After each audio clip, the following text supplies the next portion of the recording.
A critical lifeline for a U.S. adversary fewer than 100 miles from the mainland. A Russian oil tanker reportedly reaching Cuba today with much-needed relief for a crippling energy crisis. Cuba has been dealing with blackouts for years due to gas shortages, and now that's been made worse because of the U.S. cutting off shipments to the island after the U.S.'s arrest of Nicolás Maduro in Venezuela. The power grid there has totally collapsed multiple times in just a matter of weeks. The Trump administration previously threatened tariffs on countries that ship oil to Cuba, and moments ago, the White House suggested that is not a policy that is changing. This is not a policy change. There has not been a formal change in sanction policy. As the president said last night, we allowed this ship to reach Cuba in order to provide humanitarian needs to the Cuban people. These decisions are being made on a case-by-case basis.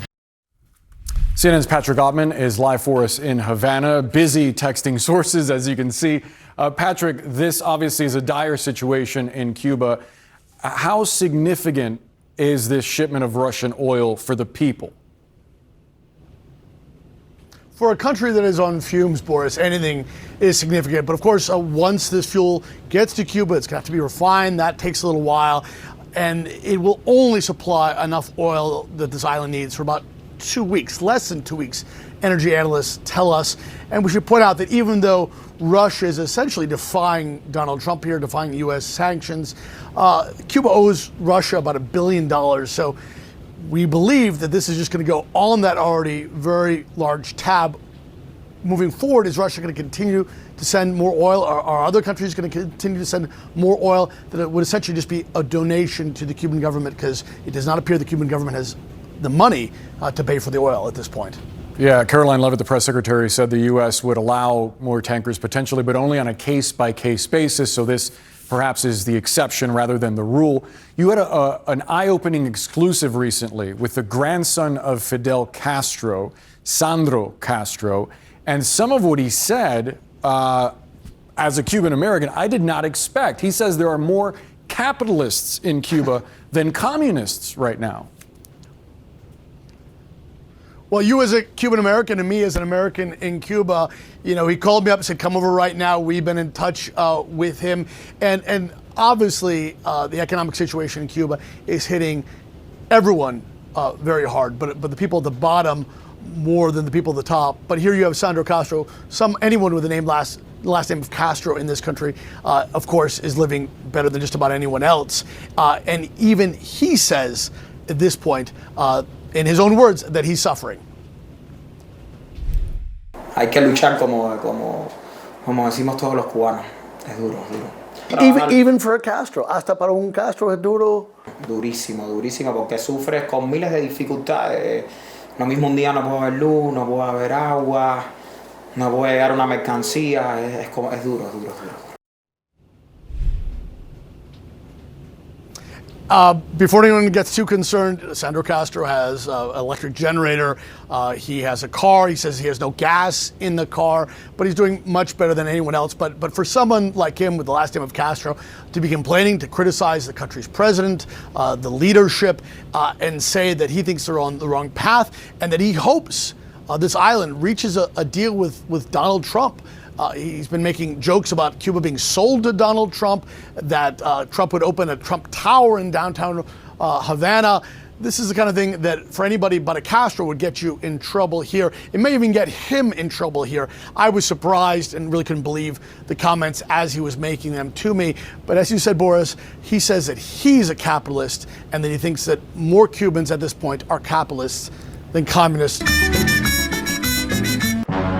This social media satire video, Donald Trump arrives in Cuba to buy the island. While this Trump is a fake, he's dealing with a real member of the Castro family. Fidel Castro's grandson, Sandro Castro, an influencer and nightclub impresario who says he has no interest in politics. The very public face of an otherwise still mysterious family that has held power in Cuba for nearly 7 decades.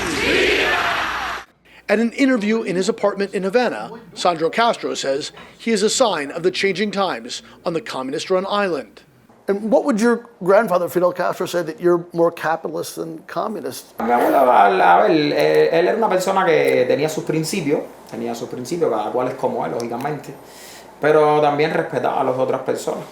Y ya te digo, es mi forma de pensar. But all the capitalists had to leave Cuba. Hay muchas personas en Cuba que piensan capitalistamente y hay muchas personas que quieren que en Cuba haya un capitalismo con una soberanía.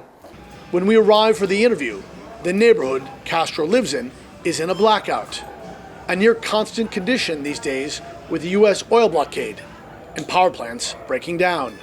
Sandro Castro's apartment is lit by an electric generator, but from his balcony, the surrounding houses are in near total darkness. He shows me his one-bedroom bachelor pad, how he lacks paint for the wall, how his fridge is nearly empty, except for the Cuban beer he's always drinking. I point out that the appliance is a foreign brand that most Cubans could never hope to afford. His famous last name, Sandro Castro wants people to know, doesn't come with any special treatment in a Cuba on the edge of economic collapse. Hay que luchar como decimos todos los cubanos. Es duro, es duro. Even for a Castro, hasta para un Castro es duro. Durísimo, durísimo, porque sufres con miles de dificultades. Lo mismo un día no puedo ver luz, no puedo ver agua, no puede llegar una mercancía. Es duro, es duro, es duro. But being a Castro must help you. Mi apellido es mi apellido, yo orgulloso de mi apellido, lógicamente, pero no veo esa ayuda que usted me está diciendo en ese preámbulo. Yo soy como un ciudadano más. Cuba faces unprecedented U.S. pressure to open politically and economically.